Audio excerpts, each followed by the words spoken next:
네, 오늘부터 우리가 함께 나눌 말씀은 서신서 개요부터 시작해서 로마서로 시작해 나가려고 합니다. 여러분들 들어오실 때 제가 프린터를 놨는데 뭐 보고 할 건 아니라서 나가실 때 한 장씩 가져가시면 요 지도는 사도 바울이 1차, 2차, 3차, 4차 선교 여행을 갈 때 갔던 도시들과 그 도시의 위치를 다 이렇게 지도상에 표시해 놓은 겁니다. 그래서 서신서를 볼때 뭐 데살로니가 전후서, 데살로니 교회가 어디 쪽에 있는지 지도를 함께 보면서 그 위치를 좀 파악해 보고 가시면 아마 도움이 되실 것 같아서 지도와 또 지역 이름을 성경에 나와 있는 그 지역 성의 이름을 다 적어 넣었습니다. 그러니까 여러분들 요거는 접어서 성경책이나 이런 데 넣어 두시면 되고요. 일단 나가실 때 챙겨 가시면 좋을 것 같습니다. 요거는 서신서 할 때 늘 보시면서 그냥 지도를 함께 공부하면서 보시면 도움이 많이 되시기 때문에 제가 그냥 이렇게 프린트를 해서 드린 거고요. 여러분들 교재를 보시면 서신서 개요가 있습니다. 서신서는 총 21편으로 구성되어져 있습니다. 요한계시록을 우리가 묵시록으로 보기 때문에 엄밀히 보면 요한계시록도 서신서라고 볼 수 있지만 이 서신서를 요한계시록 바로 앞에 있는 것까지만 서신서로 분류를 한다면 총 21편으로 되어져 있고요. 그 가운데 바울 서신이 13편으로 되어 있고요. 히브리서는 따로 떼놓습니다. 왜냐하면 히브리서는 저자가 아직 누군지 정확하지 않습니다.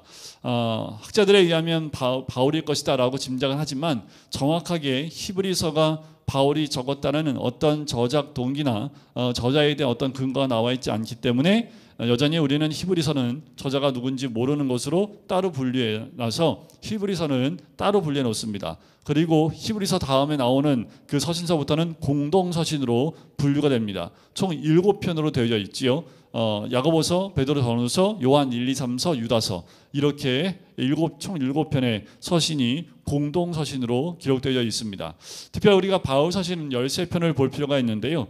이 바울서신 13편은 로마서부터 빌레몬서까지 되어져 있습니다. 교회 이름을 따서 또는 지역의 이름을 따서 로마서나 고린도전후서, 뭐 빌립보서, 뭐 이렇게 에베소서라는 지역 중심으로 그 교회에 쓴 편지이기 때문에 그렇게 이름을 딴 것도 있고요. 개인에게 보낸 편지일 경우에는 디모데전후서, 뭐 빌레몬서 그 편지를 받는 사람의 이름을 넣어서 그 책의 이름을 정했습니다. 그래서 거의 교회에 보내는 편지는 바울 서신의 앞부분에 위치하고 있고 개인에게 보내는 편지는 13편 가운데 뒤쪽에 위치하고 있지요. 그래서 뒤에 4편 디모데전후서, 디도서, 빌레몬서가 개인에게 보내는 서신, 그리고 그 앞에 있는 서신들은 교회 서신으로 분류가 될 수 있습니다. 뭐 특별히 바울 서신은 그 교리적으로 4개의 분류로 나눠요. 교리서신, 옥중서신, 재림서신, 목회서신 이렇게 나누는데요. 요거는 그냥 아는 체 하기 위해서 저랑 공부했으니까 서신서 좀 공부했다 하면 바울 서신은 총 4개의 분류로 나눠집니다. 그래서 이렇게 분류해 놓으시면 교리, 옥중, 재림, 목회 이렇게 4가지인데 뭐 이렇게 보시면 돼요. 교리는 로마서부터 앞에서 4개입니다. 로마서, 고린도 전후서, 그 다음에 갈라디아서 요 4개가 교리 서신입니다. 그 말은 뭘까요? 주로 교리에 중점을 두고 있다라고 보시면 돼요. 4대 서신이라고 할 만큼 굉장히 중요한 부분이 이 교리 서신에 들어가 있습니다. 그러니까 신약의 순서를 보면 로마서, 고린도 전후서, 갈라디아서 그 앞에가 교리 서신으로 보면 되고요. 옥중 서신은 옥에서 편지를 쓴 겁니다. 그러니까 감옥에 갇혀서 편지를 썼다고 보시면 돼요. 그럼 어떻게 옥중 서신을 알 수 있냐면 서신서마다 옥에서 썼다라는 그 표현이 등장하기 때문에 옥중 서신이라고 합니다. 그러니까 어떤 게 옥중 서신이냐면 왜 여러분들 감옥에 들어가면 머리를 이렇게 떨구고 있죠. 고래빌빌. 그래서 고래빌빌이라고 보시면 돼요. 골에빌빌. 골로새서, 에베소서, 빌립보서, 빌레몬서. 그래서 고래빌빌 이렇게 하시면 옥중서신으로 여러분들이 외우시기에 좀 편하시고요. 이건 로마 1차 투옥시에 썼다라고 분류가 됩니다. 재림서신은 데살로니가 전후서입니다. 그러니까 예수님이 재림하시는 서신 살살 오셔야겠죠. 살살. 그러니까 데살로니가 전후서 살살 이렇게 오셔도 됩니다. 그리고 마지막은 목회서신입니다. 목회서신. 이거는 목회를 하는 그 뒤에 디모데나 또는 디도나 빌레몬 그 목회를 하는 그 후배들 때로는 제자들에게 쓴 편지. 그래서 DDD 이렇게 외우시면 돼요. DDD가 보통 전화를 옛날엔 DDD라고 그랬잖아요. 그러니까 목회를 하려면 전화를 많이 하지요. 그래서 DDD 이렇게 외우시면 돼요. DDD 디모데 전후서, 디도서 이렇게 세 개가 목회 서신에 들어갑니다. 이렇게 바울 서신만 좀 이렇게 외우시면 되고요. 나머지는 히브리서 공동서신은 하나로 연결되어 있다고 보시면 돼요. 이게 이제 서신서의 기본 개요인데 한 가지는 여기서 이제 우리가 질문 하나 가져야 될 게 있습니다. 순서가 중요한데 왜 로마서가 맨 처음 나왔을까라는 거예요. 자, 이 로마서를 우리가 함께 보고 들어갈 텐데 로마서는 한 교회 보내는 편지지요. 당연히 사도 바울이 쓴 편지는 각각 교회 한 교회에 보내는 편지입니다. 자, 로마서는 매우 실제적인 도움과 목적을 가지고 쓴 거예요. 특징들이 몇 가지 있지만 특별히 로마에 있는 그리스도인들과 들을 도와서 그들을 세우고 거룩한 믿음으로 견고하게 세우고 싶은 마음으로 이 편지를 씁니다. 다른 서신서는 사도 바울이 직접 세운 교회들인데 로마서만은 로마 교회만은 사도 바울이 세운 교회가 아닙니다. 자, 그러면 서신들의 서론들을 함께 이제 쭉 우리가 함께 나눴지만 특별히 로마서를 공부하면서 좀 주목해 봐야 될 것은 로마서가 맨 처음 쓰여졌냐? 그래서 사도행전 다음에 바로 로마서가 등장하는 것일까라는 거지요. 그렇지 않습니다. 사도 바울의 서신서를 보면 제일 먼저 쓰여졌다라고 평가되는 게 데살로니가 전서입니다. 그러니까 데살로니가 전서가 제일 먼저 쓰여졌다고 봐요. 보통 학자들도 그렇게 보고 뭐 교수님도 다 그렇게 봅니다. 그러니까 데살로니가 전서가 맨 처음 쓰여졌는데 지금 맨 앞에 위치하고 있지 않지요. 그러면 서신서의 순서가 어떻게 되어 있다는 걸 알 수 있어요? 쓰여진 순서대로 이렇게 배열된 게 아니라는 것을 우리가 알 수 있겠지요. 그럼 또 한 가지 물음표가 갑니다. 그럼 왜 로마서가 맨 앞에 와 있냐라는 거예요. 그럼 무슨 기준으로 로마서가 맨 앞에 와 있을까? 그럼 학자들이 이런 걸 분류를 했을까? 실제로 이 로마서가 사도행전 다음에 위치한 것은요, 학자들이 이 성경의 순서를 배열하기 이전에 그 이전부터 사람들이 읽어왔던 책들 가운데 사도행전 다음에 로마서를 읽었기 때문에 그래요. 자, 왜 로마서가 서신서 중에서 맨 처음 등장했을까? 자, 이거에 대한 질문에 대해서 정확한 답이라고 할 수는 없겠지만 우리가 답이라고 할 수 있는 부분은 바로 이겁니다. 교회가 성령을 통해 얻은 지혜로 로마서가 가장 중요함을 인식하고 있기 때문인데 왜 그러냐 하면 성경의 모든 근본적인 진리들을 다 내포하고 있는 서신이 로마서이기 때문에 그렇습니다. 그러니까 로마서가 성경의 모든 근본적인 진리들을 다 내포하고 있는 서신이기 때문에 사도행전 다음에 제일 먼저 읽어야 될 서신서였다라는 거예요. 그래서 초대교회에 있었던 이제 성경을 읽기 시작했던 사람들, 우리의 신앙의 선배들도 사도행전 다음에 제일 먼저 선택해서 읽었던 것이 로마서였습니다. 왜냐하면 교리 위에 잘 쓰여진 책이기 때문에 이 서신서를 읽게 되면 그 안에 근본적인 성경의 진리들을 다 공부할 수 있는 아주 중요한 부분들을 내포하고 있기 때문에 이 로마서를 제일 먼저 두었다라고 보는 거예요. 자, 교회는 언제나 자리를 잡고 설 초석이 되는 근본 진리를 생각하고 있어야 합니다. 교회가 이 진리 위에 있지 않으면 사단이 들어올 때 늘 흔들리고 무너지기 쉽습니다. 특별히 교회를 통째로 무너뜨리려고 했던 무너뜨렸던 우리 신천지의 계략을 보면 진리를 흔들어 놓습니다. 처음에는 목사와 성도들의 사이를 이간질시킵니다. 그래서 목사의 말씀 선포를 듣지 못하게 만듭니다. 그냥 목사하고 감정이 안 좋으면 말씀이 잘 안 들리잖아요. 그러니까 교회 안에 들어와서 목사님에 대한 안 좋은 소문을 내고 목사님과 등을 돌리게 만들어 놓고 그 사이에 목사님 말씀이 안 들어가니까 그 사이에 말씀 고픈 성도들을 다른 메시지를 이렇게 심어주는 거예요. 그 다른 메시지가 진리를 왜곡한 이단의 메시지를 심어주는 거죠. 성도들이 구분을 못해요. 왜냐하면 이단은 끝만 다르기 때문에 들어보면 다 그럴듯합니다. 자, 그렇기 때문에 교회가 진리 가운데 제대로 서 있지 않으면 쉽게 넘어지는 건 우리 지금 이 시대의 문제뿐만 아니라 초대교회에 있었던 그때에도 동일한 문제였습니다. 그러니까 교회가 근본 진리 위에 잘 서 있기 위해서 이 로마서를 많이 공부했고 또 많은 부분에서 이 부분들을 읽고 공부했다고 보시면 됩니다. 자, 그래서 고린도전 교회에 보낸 편지에 보면 이 닦아둔 것 외에 능히 다른 터를 닦아둘 자가 없다라고까지 이야기할 정도입니다. 자, 로마서가 다른 무엇보다 근본적인 진리를 다루고 있는 서신이라는 것은 제의가 아니라요, 보편적인 견해입니다. 보통 모든 학자들이나 목사님들이나 또 교수들이나 성경을 연구하는 모든 분들이 공통적으로 하시는 말씀이에요. 교회사를 살펴봐도 마찬가지입니다. 이게 지금 현대에 와서 연구해 보니까 로마서가 이렇더라, 그게 아니라 애초부터 서신서가 이제 로마에 전달되어지고 로마에 있는 교회들이 그 서신서를 읽으면서 퍼져나갔겠지요. 그러면서 자연스럽게 모든 사람들 입에 오르내리었던 교리가 적혀 있는 아주 튼실한 서신서로 많은 사람들이 읽혀졌던 책입니다. 그러니까 성경이 나오는 어떤 다른 책보다 교회사에서 더 중요하고 중체대한 역할을 할 수밖에 없겠지요. 실제로 이 로마서는 많은 사람들을 돌이키게 하는 굉장히 파워가 강한 말씀으로 등장을 해요. 어거스틴도 이 로마서 때문에 죽게 돌아왔지요. 로마서 13장에 있는 말씀 가지고 돌아와요. 종교개혁의 시작점은 아니지만 종교의 핵심 역할을 했던 마틴 루터도 이 로마서를 강의하다가 로마서에서 이신칭의 교리를 발견합니다. 그래서 이 종교개혁의 시작점이 된 것도 이 로마서입니다. 존 번연도 마찬가지로 이 로마서와 갈라디아서를 주석한 루터의 주석을 쓰다가, 그러니까 읽다가 또 그것을 연구하다가 존 번연도 은혜를 입게 됩니다.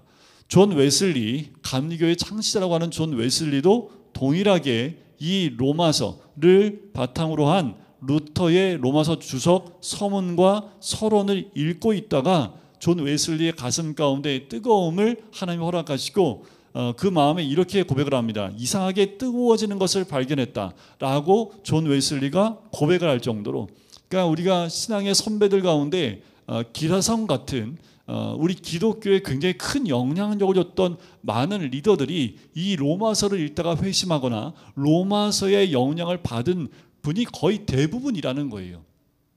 그만큼 로마서는 시대가 바뀌어도 늘 묵상하고 늘 연구하고 또 암송도 하고 하는 책이 로마서가 되었습니다. 로마 성경책이 다 타더라도 로마서 한 것만 남아 있어도 된다라고 고백했던 사람도 있을 정도로 로마서가 그렇게 중요하고 구원의 핵심적인 내용이 나옵니다. 그래서 로마서 가운데에도 다 불타 없어진다 하더라도 딱 한 절 남는다면 로마서 1장 17절 말씀만 남아있으면 된다라고 할 정도로 굉장히 중요한 메시지가 그것에 기록되어 있지요. 또 로마서 3장 후반부에 보면 이신칭의 핵심 교리가 한 10절로 요약이 되어져 있는 것을 또 보게 됩니다. 자, 로마서를 또 우리가 함께 볼 텐데, 자, 여러분들 교재를 한 페이지 넘겨 보셔도 되고 없으신 분들은 그냥 들으셔도 됩니다.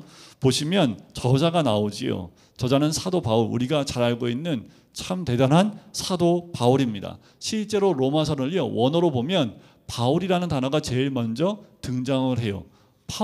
파울로 이렇게 등장을 하지요. 그것은 이 서신을 쓴 사람이 바울이라는 것을 우리에게 이야기해 주고 있습니다. 자, 그러면 이 편지를 쓴 사도 바울이 어떤 사람인지는 우리가 좀 잠깐 좀 살펴보고 갈 필요가 있지요. 우리가 많이 알고 있지만 다시 한번 로마서를 쓴 사도 바울이 어떤 사람인지, 자, 이 편지는요, 로마라는 큰 도시에 살고 있는 그리스도인들에게 쓴 편지입니다. 당시의 로마는 그때 당시의 세계를 주름잡고 있었던 가장 강력한 나라일 뿐만 아니라 모든 것은 다 로마로 통할 만큼 세계의 중심지가 로마였지요. 자, 이 편지를 받는 그리스도인들은 대부분 이방인들이었습니다. 자, 우리는 이미 이 사도행전을 통해서요, 바울이 얼마나 열정적으로 그리스도인들을 박해했는지를 잘 알고 있지요. 예수를 만나기 전까지는 사도 바울이 얼마나 사울로서 그가 많은 사람들을 죽이는데 앞장섰는지를 우리가 알고 있습니다. 그저 예수를 만나고 난 다음에 완전히 변화되게 됐지요. 자, 사도 바울은 자기가 어떤 사람인지 서신서에 이곳저곳 또 사도행전에도 자신이 설교할 때 사도행전 22장에 보면 많은 유대인들 앞에 설교할 때 자기를 소개할 때도 나오지요. 자신의 성장 과정과 학문적 수련에 대한 모습들을 이야기를 합니다. 그가 학문을 가졌던 것, 당시에 가장 학문 가운데 또 가장 최고위에 있었던 그 가말리엘 문화 가운데에서 교육을 받았던 사람이라는 것을 성경에서 이야기하고 있습니다. 자, 하나님께서 이 사도 바울을 어떻게 준비시키는지, 준비 과정 어떻게 준비하고 계시는지가 그의 태생부터 나옵니다. 자, 유대인이에요. 히브리인 중에 히브리라고 얘기합니다. 베냐민 지파에 속해 있습니다. 그러니까 뼛속 깊이 뭐예요? 유대인이라는 거예요. 이건 거부할 수 없습니다. 바리새인 중에 또한 바리새인입니다. 그만큼 바리새인 교육을 태어날 때부터 그렇게 받았던 사람이 사도 바울이라는 거지요. 좀 전에도 가말리엘 문화에서 배웠다고 말씀드렸죠. 유대적인 관점으로 하나님의 율법을 이해하고 해석하는데 아주 전문가입니다. 그러니까 이 사도 바울만큼 유대적 관점으로 하나님 율법을 이해하는데 전통한 사람이 없을 만큼 굉장히 율법에 정통한 사람입니다. 그 말은 모세 오경부터 시작해서 구약을 다 꿰뚫고 있을 정도예요. 그러니까 율법적으로 완전히 그 율법을 자기 것으로 만든 사람. 그래서 사도 바울이 쓴 성경을 보면요, 구약 인용이 굉장히 많습니다. 그러니까 구약 인용이 많다는 건 뭐냐면 구약에 정통했기 때문에 그게 가능한 거지요. 그래서 어떠한 유대인과 만나서 대화를 해도요, 사도 바울이 밀리지 않을 만큼 그 학식이 굉장히 높습니다. 공부를 우리가 많이 해야 돼요. 성경 공부도 많이 해야 되지만 세상 공부도 굉장히 중요합니다.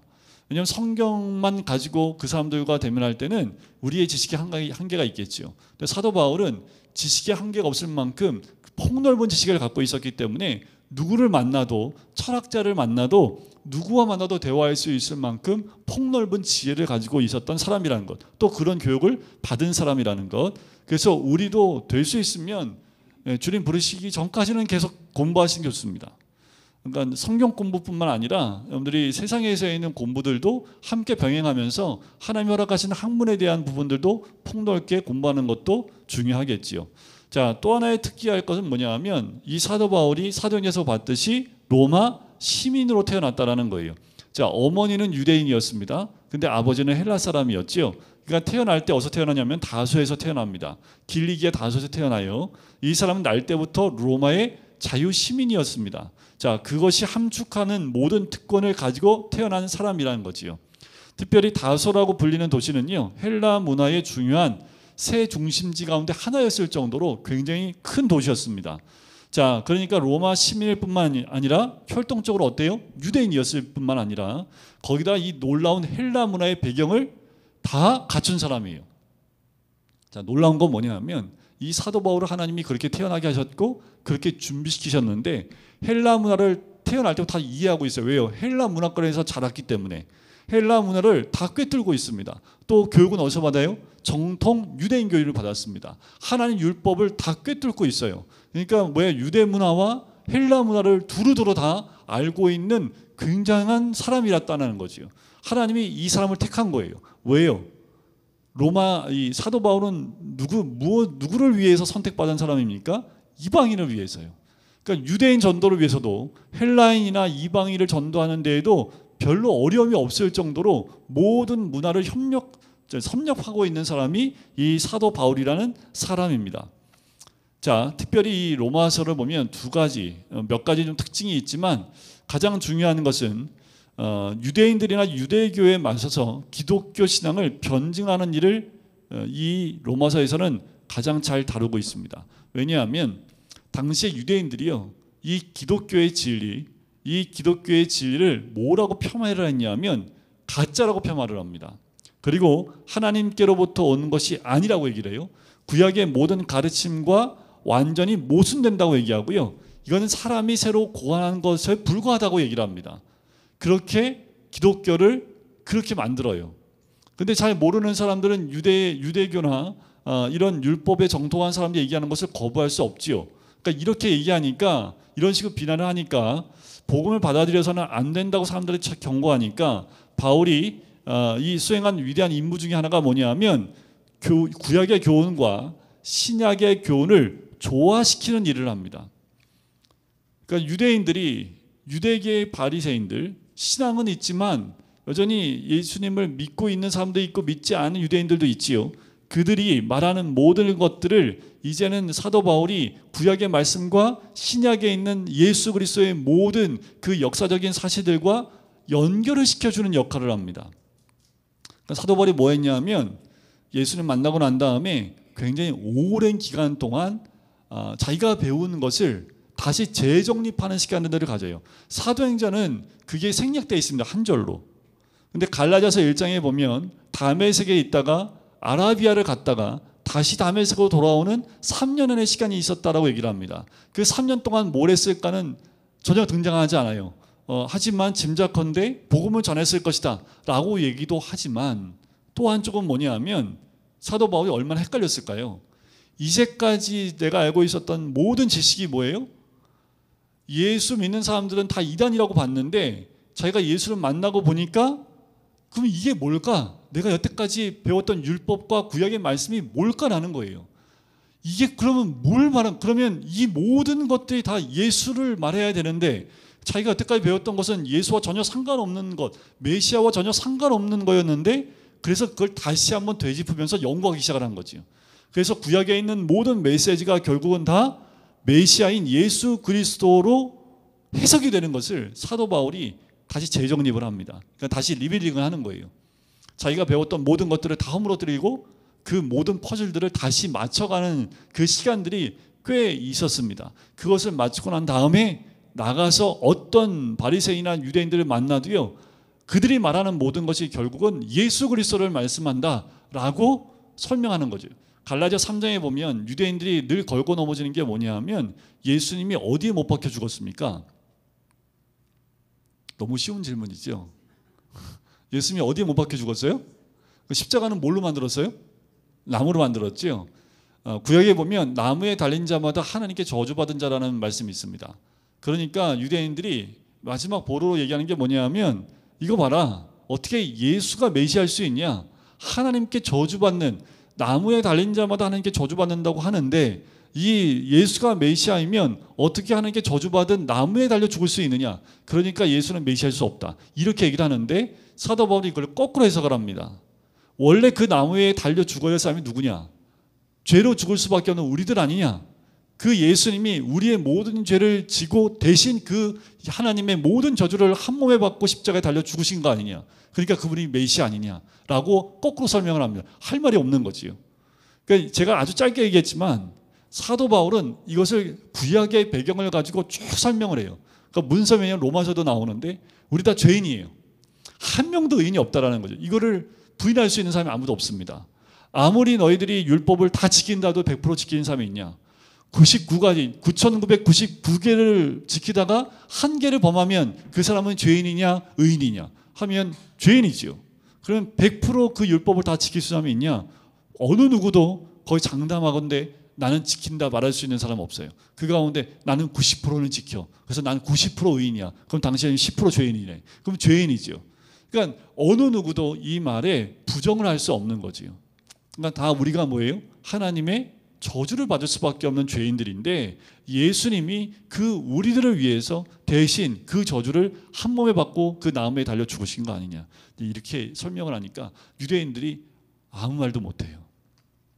그렇게 설명할 수 있는 거 뭐냐 하면 그들이 알고 있는 모든 것을 사도 바울도 알고 있고 그것이 왜 예수님을 말하고 있는지를 이 사도 바울이 다시 재해석하고 다시 설명을 하니까 유대인들도 더 이상 할 수 있는 말이 없는 거죠. 그러니까 어떻게 사람들이 사도 바울을 죽이려고 하지요. 사도행전에 보면 사도 바울을 죽이려고 했던 시도들 다메섹에서도 그랬고요. 그리고 예루살렘에 왔을 때에도 그랬고 또 예루살렘에 와서 붙잡혔을 때도 사도 바울을 죽이지 않으면 먹지도 마시지도 않겠다는 40명이 나올 정도로 사도 바울을 그렇게 죽이려고. 왜 그랬냐면 다른 사도보다 사도 바울이 더 위험하다고 본 거예요. 자, 다른 사도들은 뭐 했을까요? 그런 지식이 없습니다. 죄송합니다만 좀 무식합니다. 베드로가 뭐가 유식할까요? 그래도 좀 모양을 내서 베드로 전후서 썼잖아요. 근데 베드로 전후서를 가만히 보면 사도 바울의 그 서신과 좀 약간 색깔이 좀 이렇게 맛이 좀 비슷비슷합니다. 뭐 나중에 청구해서 물어봐야겠지만 아마도 좀 베낀 것도 있지 않을까 할 정도로 네, 좀 비슷한 것도 있어요.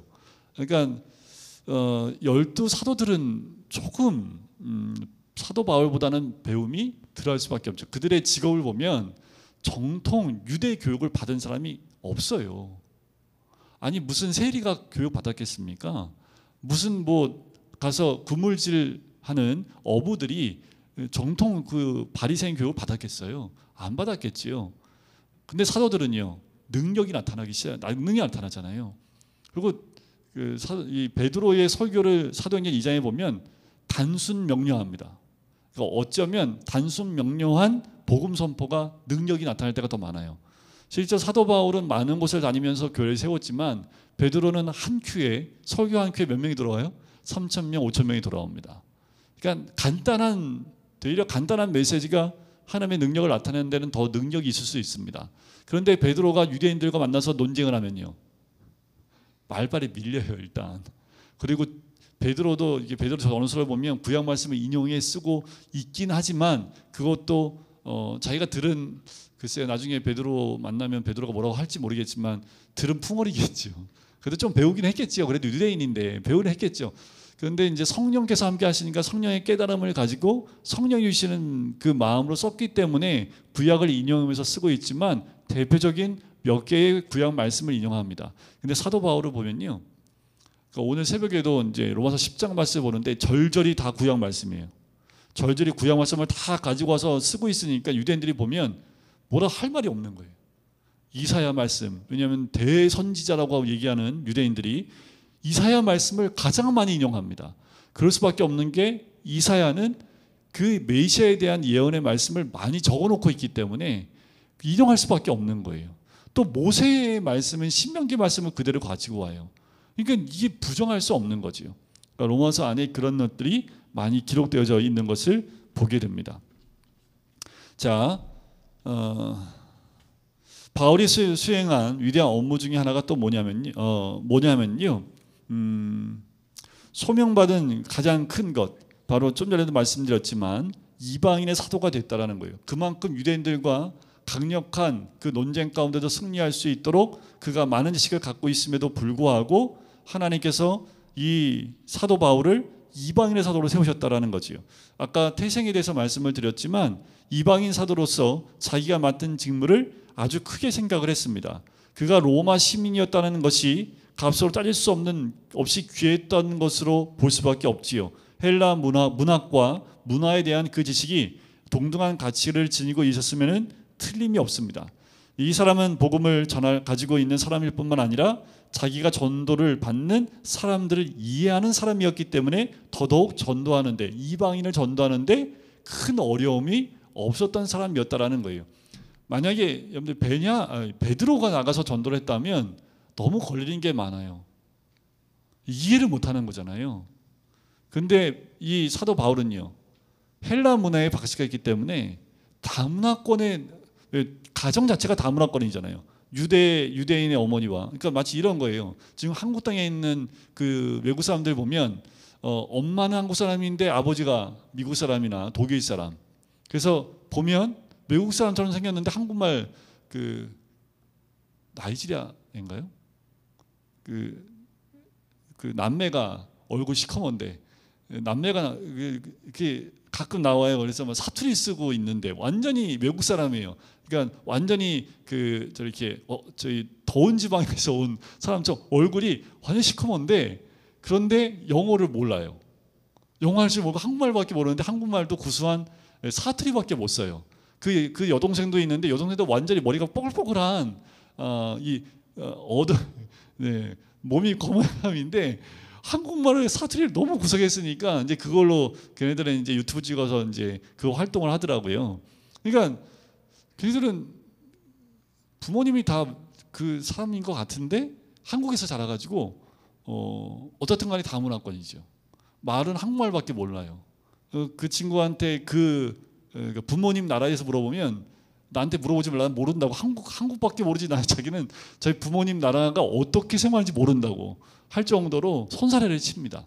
그러니까 그 친구는 뭘 이해할 수 있을까요? 한국 땅에 살면서 다문화권에 살고 있는 사람들이 당했던 어려움들 다 이해할 수 있죠. 오산고등학교에 뭐 우리 애들이 있으니까 오산고등학교에 가면 거기에 선교사님 자녀들이 다니더라고요. 그러니까 한국 선교사가 아니라 이제 아프리카에서 오신 선교사님, 또 다른 나라에서 온 선교사님인데 이 중동 지방에도 있고요, 아프리카 지방에도 있어요. 다니더라고요. 어떻게 대화나 했더니 걔는 한국말 너무 잘하는 거예요. 그러니까 그런 아이들이 선교에 나갈 때 뭐가 열려 있습니까? 이 문화에 대해서 열려 있지요. 그러니까 다문화권에 있는 사람들을 이해하는데 굉장히 하나님 쓰시기에 잘 준비되어 있지요. 제가 그 청년 때 캐나다에 잠깐 놀러 아닌 놀러 갔다가 거기서 한 목사님의 비전을 하나 들은 게 있습니다. 뭐냐면 한국에서 미국으로 이민 간 1세대들 있죠. 그럼 지금은 몇 세대가 있을까요? 지금은 완전 2세대밖에 없습니다. 제가 청년 때니까 벌써 30년 안 돼, 한 25년 전인데 그때만 해도요 1.5세대들이 많았어요. 1.5세대. 그러니까 1.5세대라는 건 뭘까요? 한국에서 태어나서 어렸을 때 이민 간 애들이 많고요. 그래서 한국말과 영어를 다 잘 못해요. 영어도 할 줄 아는데 한국말도 할 줄 아는데 한국말도 잘하지 못해요. 근데 영어도 아주 잘하지 못해요. 그러면서 그 사회에서 굉장히 힘들게 생활하는 애들이 굉장히 많습니다. 그래서 조금 안 좋은 쪽으로 빠져서 깽다니엘 인쪽에 빠진 애도 굉장히 많더라고요. 근데 한 목사님이요, 하나님이 저들을 보여주셨는데 그들을 쓰신다라는 그 메시지를 받으신 거예요. 왜냐하면 얘네들은 이중 언어를 할 뿐만 아니라 한국 문화와 외국 문화를 다 섭렵하고 있기 때문에 이들이 한국이나 아니면 미국에서나 어디에서나 쓰임받을 수 있도록 준비된 아이들이라는 거예요. 하나님이 왜 1.5세대들이 이렇게 고난을 받게 하셨을까? 이 생각을 가지고 이 1.5세대를 가지고 하나님이 분명히 쓰실 것이 있다. 이제 그 메시지를 전하면서 1.5세대를 구원하고 그들과 함께 사역을 하는 목사님을 봤습니다. 자, 왜 이 말씀드리냐면 사도 바울이 그와 같은 거예요. 그때 당시에 이렇게 준비된 사람, 철저하게 헬라 문화와 유대 문화를 다 섭렵하고 있는 사람을 찾기가 정말 어려운데 사도 바울은 그게 다 된 사람이라는 거예요. 그래서 이방인들을 향해서 복음 전할 때 거침없이 그들에게 복음을 전할 수 있었던 사람. 그래서 로마서 1장에 보면 이런 얘기 있어요. 헬라인이나 야만인이나 지혜 있는 자나 어리석은 자에게 다 내가 빚진 자라. 그러므로 나는 할 수 있는 대로 로마에 있는 너희에게도 복음을 전하기를 원하노라. 그러니까 이가 왜 빚진 자로 생각할까요? 본인이 헬라 사람이기도 하고 야만이기도 하며 지혜로운 사람, 어리석은 자, 모든 자에게, 자기가 모든 분야에 있는 모든 자들에게 빚진 자의 가슴을 가지고 있다라고 말한 이유가 거기에 있는 거지요. 자, 이 인물에 대해서 조금만 더 본다면 천성적으로 다섯 사람인 그 사울, 바울 전에 사울이 가졌던 모든 천성적인 특징과 속성들이 성령께 붙잡혀서 이 로마서에서 그 모습을 드러내는 거예요. 아무리 사도 바울이 지혜와 지식이 충만한 사람이라 할지라도 성령에 붙잡히지 않으면 그건 일개 그냥 지식인에 끝나고 맙니다. 그러니까 우리 자녀들이 어느 분야의 전문가가 된다 할지라도 성령에 붙잡힌 전문가가 되면 하나님이 그걸 통해서 하나님의 영광을 드러내지요. 사도 바울이 그렇게 하나님께 성령께 붙잡힌 바 된 상태에서 로마서를 썼다고 보시면 되겠죠. 사도 바울은 털을 닫고 유대교를 대항하여 진리를 파수하고 진리의 모든 영광을 이방인들에게 전하기 위해서 꼭 필요한 인물로 하나님이 택한 사람이라는 겁니다. 다시요, 털을 닫고 유대교를 대항하여 진리를 파수하고요, 진리의 모든 영광을 이방인들에게 전하기 위해 꼭 필요한 인물, 교회를 세우면서 이런 역할들을 감당했던 사람이 사도 바울입니다. 예수 그리스도 종 바울은 사도로 부르심을 받았고 하나님의 복음을 위하여 특별히 구별된 사람, 그 사람이 로마서를 쓴 사도 바울이라는 사람이지요. 특별히 이 서신을 받았던 사람들이 누구냐? 누가 서신을 받아요? 로마 교회의 모든 성도들이라고 되어 있지요. 자, 로마서 1장 7절에 보면 로마에서 하나님의 사랑을 받고 성도로 부르심을 받은 모든 자에게 이 편지를 보냈다라고 밝히고 있습니다. 자, 특히 로마 제국이 어떠한 종류의 삶을 영위했던가에 대해서 우리는 1장 18절부터 등장하는 죄의 모든 품목들이 다 나옵니다. 1장 18절부터 1장 마지막 절까지요, 모든 죄들이 다 망라되어 있습니다. 자, 그것을 적어놓은 걸 보면, 그것을 읽어보면 짐작할 수 있는 게 뭐냐면 당시 로마 제국에 어떠한 종류의 사람들이 있었는지를 짐작해 볼 수 있는 거죠. 당시 로마에 있었던 죄악이 어떤 것인지 짐작해 볼 수 있게끔 그 모든 것을 나열하고 있다고 봐도 됩니다. 사람들이 생각해 왔던 대로 도덕이 땅에 떨어진 무서운 모습을 짐작할 수 있는 거죠. 이 사람들은 그와 같은 세상에서 빠져나온 그리스도인들로 함께 모여 있습니다.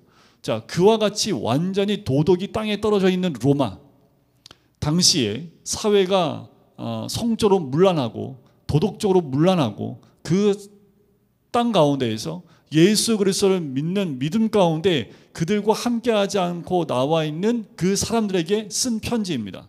그들이 변화된 데 대해 오직 하나의 설명만 있을 뿐인데요, 그렇게 무서운 범죄에 속했던 사람들이 성도로 변할 수 있게 하는 것은 딱 한 가지, 1장 16절에 있는 그 한 가지입니다. 내가 복음을 부끄러워하지 아니하노니 이 복음은 모든 믿는 자에게 구원을 주시는 하나님의 능력이 됩니다. 이것 하나로 이 무서운 죄악 가운데서 이들이 나올 수 있었던 겁니다. 자, 그들이 어떻게 그리스도인이 되었을까?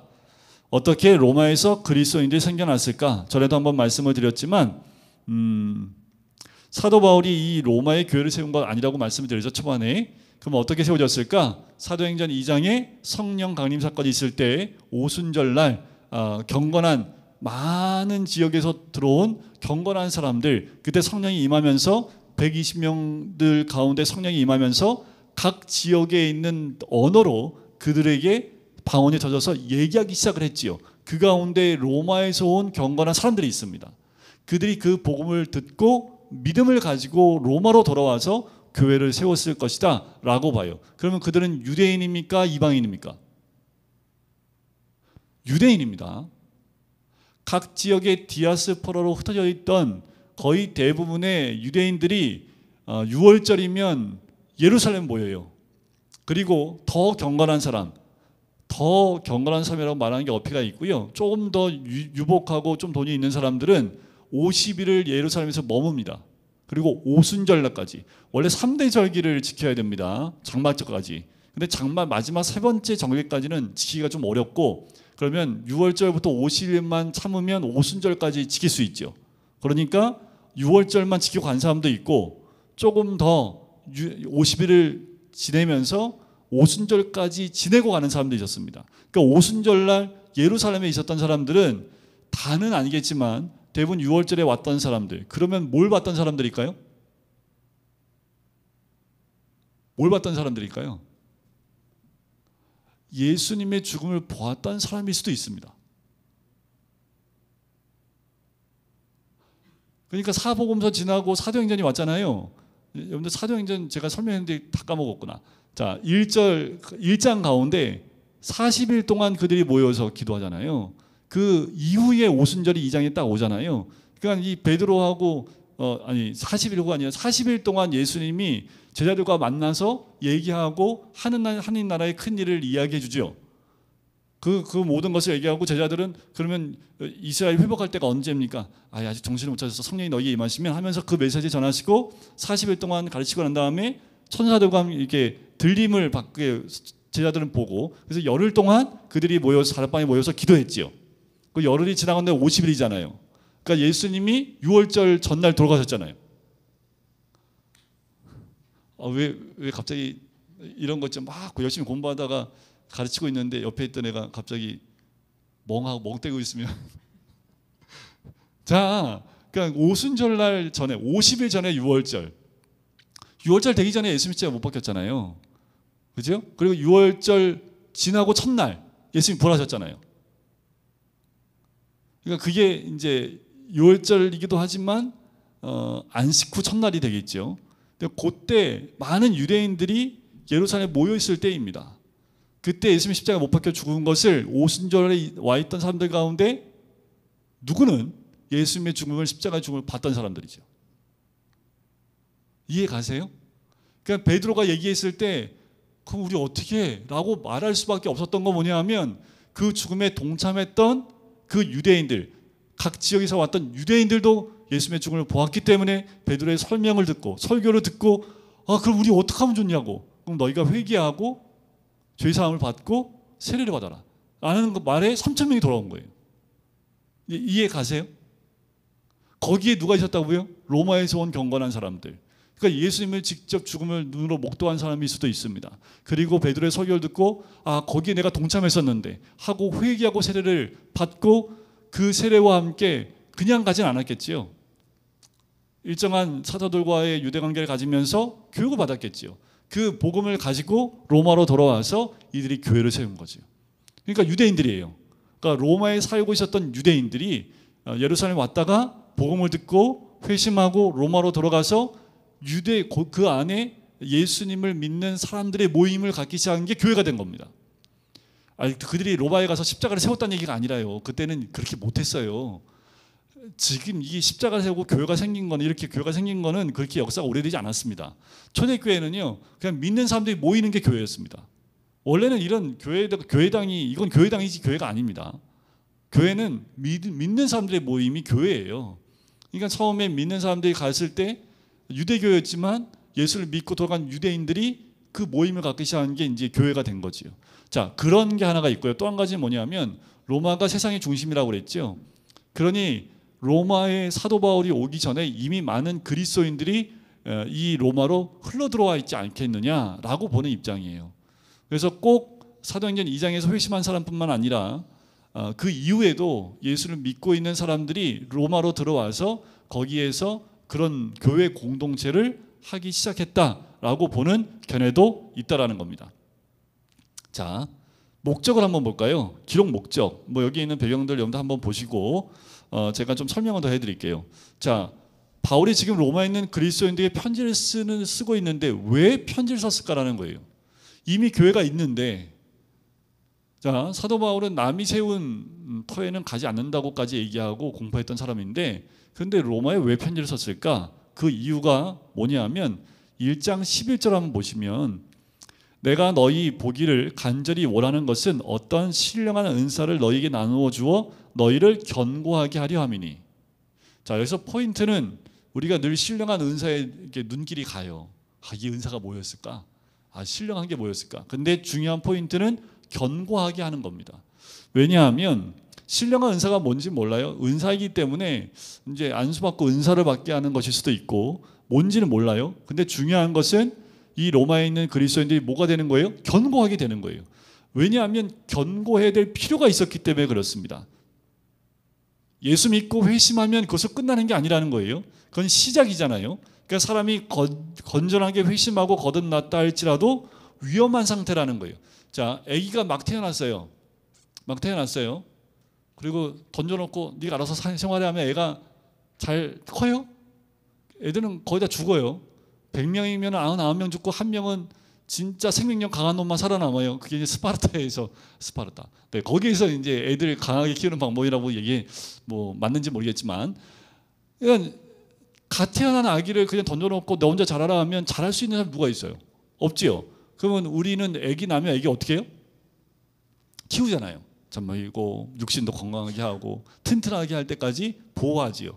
또 몸만 크면 돼요? 여기도 커야 되잖아요. 그러니까 교육도 시키죠. 그래서 어느 정도 크고 나면 지가 다 했다고 생각하잖아요. 그래서 네가 뭐 잘났다고 네가 이렇게 엄마 아빠가 키운 거지. 우리 하지만 애들은 지 잘났다고 얘기하잖아요. 다 지가 혼자 다 컸다고. 자, 우리 육신도 그와 똑같은데 영도 마찬가지라는 거예요. 예수 믿고 바로 이제 구원받은 백성이 됐다고 하면 그것으로 끝나는 게 아니라 갓난 아이와 같기 때문에 그 갓난 아이와 같은 사람은 어떻게 해요? 견고하게 세워야 되는 가장 중요한 과정이에요. 이게 이제 제자 훈련이고 또 이것이 하나님이 이들을 제자화시키는 과정이 필요하다는 것을 얘기하는데, 자, 사람이 건전하게 회심하고 거듭났다 할지라도 위험한 상태가 될 수밖에 없었던 것은 왜 그러냐 하면, 여러분들 16장 17절 18절 한번 펴보세요. 로마서 16장 17절 18절 제가 읽어드릴 테니까 여러분들 한번 펴서 보세요. 형제들아, 내가 너희를 권하노니 너희가 배운 교훈을 거슬러 분쟁을 일으키거나 거치게 하는 자들을 살피고 그들에게서 떠나라. 이 같은 자들은 우리 주 그리스도를 섬기지 아니하고 다만 자기들의 배만 섬기나니 교활한 말과 아첨하는 말로 순진한 자들의 마음을 미혹하느니라. 자, 왜 경고해야 되는지 이유를 설명하고 있죠. 마지막에 보니까 그들을 넘어뜨리려고 하는 어둠의 세력들, 이단들, 또 이들로 하여금 흔들리게 하는 많은 일들이 이미 있었던 거예요. 믿음의 순진한 자들의 마음을 미혹하고 있었다는 거예요. 그러니까 뭐예요? 견고하게 하려고 하는 거예요. 이 로마서를 통해서 그들의 신앙을 견고하게 세우려고 한다라는 것이 이유입니다. 자, 회심하는 것만으로 충분하지 못한 거예요. 우리는 견고해지고 세움받을 필요가 있습니다. 그런데 제가 수요일 날 설교를 안 하고 성경 공부하는 이유가 여기 있고요. 그리고 밤 9시마다 제가 30분, 30분 동안 계속 말씀을 나눠드리는 이유도 여기가 있고요. 1:1 제자 양육을 하자라고 말하는 이유가 여기에 있습니다. 여러분들 일주일에 한 번 교회와 예배 드리는 것으로 우리가 견고하게 서기가 불가능합니다. 왜요? 설교 30분 들어서 그것이 내 마음에 새겨지고 그 새겨진 말씀으로 내가 변한다. 여러분들 그 변했으면 저는 벌써 천국 가 있을 거예요. 목사만큼 예배 많이 드리는 사람이 있습니까? 그럼 저는 이미 에녹처럼 하나님 손 붙잡고 천국 가 있을 거예요. 안 죽고. 제가 여러분들 죄송합니다. 어르신보다는 제가 그래도 좀 짧기 때문에 삶이 어르신들이 예배드리는 숫자에 비하면 제가 못 쫓아가겠지만 그래도 목사가 예배드리는 건 제가 지금 일주일에 새벽 예배부터 시작해서 일주일에 5번 수요일, 금요일, 주일 1, 2부 그리고 오후 예배 11번 그러니까 한 주에 여러 번씩 11번씩 하면 여러분들 52주 하면 몇 번이에요 1년에. 그럼 저는 이미 천당 가 있죠. 예배만 본다면. 근데 예배 가지고 견고해지지 않습니다. 그냥 그 한 말씀 설교 듣고 견고해진다면요 다른 거 필요 없잖아요. 그냥 주일날 예배만 나오세요 라고 하면 되겠지요. 근데 우리가 성경 공부를 하자고 제가 말씀드린 건 뭐냐면 그거는 그냥 뭐라고 생각하시면 되면요 그냥 인공호흡기 정도라고 생각하시면 돼요. 인공호흡기. 주일날 예배드리는 건 딱 하는 인공호흡기예요. 그냥 호흡할 수 있을 정도만 해드리는 거예요. 그럼 우리가 강건해지려면요 운동을 해요. 운동. 요새 너무 더워서 운동을 안 했더니 제가 몸이 많이 막 힘들더라고요. 맨날 이 에어컨 바람 밑에 있으니까 더 힘든 것 같아요. 운동 안 하니까 근육 빠지죠. 근육 빠지니까 더 운동하기 힘들죠. 운동 안 하니까 몸이 어떻게 부실해지기 시작하면서 병 걸리기 시작하죠. 그게 똑같아요. 영도 똑같아요. 성경 공부하기 쉬워요? 우리가 나가서 이렇게 근력 운동하는 게 쉬워요? 스쿼드라고 아시죠? 스쿼드 앉아 일어나는 거 하루에 100개씩만 하면 정말 건강해지는 됩니다. 100개씩 오늘부터 하세요. 할 수 있겠어요? 할 수 있죠. 100개 안 해도 못해요 누가? 근데 그게 쉽지 않아요. 필요하다는 건 알고 하면 건강해진다는 거 아는데 그걸 못해요. 못하는 거예요? 안 하는 거예요? 다 못하기도 하고 안 하기도 하고 아는데 못하는 것처럼 성경 공부도 필요하다는 거 아는데 못하는 거예요. 안 하는 거예요? 못하는 거예요? 그건 안 하는 겁니다. 못하는 게 아니에요. 안 하는 거예요. 여러분들 할 수 있게끔 제가 여러 가지 방법을 오죽하면 줌으로 하겠습니까? 오죽하면 이것도 영상으로 수협에 못 나오신 분들 그냥 있는 자리에서 드리라고 영상으로 뛰는데도 한두 명밖에 안 봐요. 오히려 여기 나오신 분이 더 많아. 영상 보는 사람보다. 그래도 올려놓으면 나중에 보신 분도 있으니까 이제 영상 찍어서 올리는 거지만 어떠한 방법으로든 말씀을 더 볼 수 있게 만들려고 하는 이유는 사도 바울도 마찬가지고 저도 마찬가지인 거예요. 모든 교회 목사들은 다 똑같아요. 성도들이 견고해져야 되기 때문에 견고해지고 건강해지려면 말씀의 훈련과 말씀을 많이 알아야 되고 교리 가운데 흔들리지 않아야 되기 때문에 계속해서 이 말씀 공부하자고 말씀을 드리는 거예요. 견고해져야 합니다. 특별히 말세의 지말인 이 끝에 와 있는 우리들에게는 더더욱 이게 없으면요 너무도 쉽게 넘어집니다. 자, 더 나아가서요. 자, 우리가 알고 있듯 이제 로마와 다른 지역에 있던 많은 그리스도인들이 자기들이 믿는 것 때문에 죽었지요. 실제로 이 당시에는 그 믿음 때문에 많이 죽었어요. 그러니 이들이 이 견고해진 믿음은 어떤 믿음일까요? 자기들이 누구를 믿는가 또 자기들이 무엇을 믿는가를 정확히 알고 있었기 때문에 이들은 그 믿음 가운데 자기의 목숨을 그냥 내던질 수 있었던 겁니다. 그만큼 견고해졌기 때문에 가능한 거지요. 근데 우리에게 이런 환경이 온다면 여러분들 이렇게 생각하시면 안 돼요. 그때 당시에 모든 그리스도인들은 전부 다 초계같이 자기 목숨을 다 버렸다. 아니에요. 순교한 사람도 있지만 저 예수님 모릅니다 하고 배교한 사람들이 더 많아요.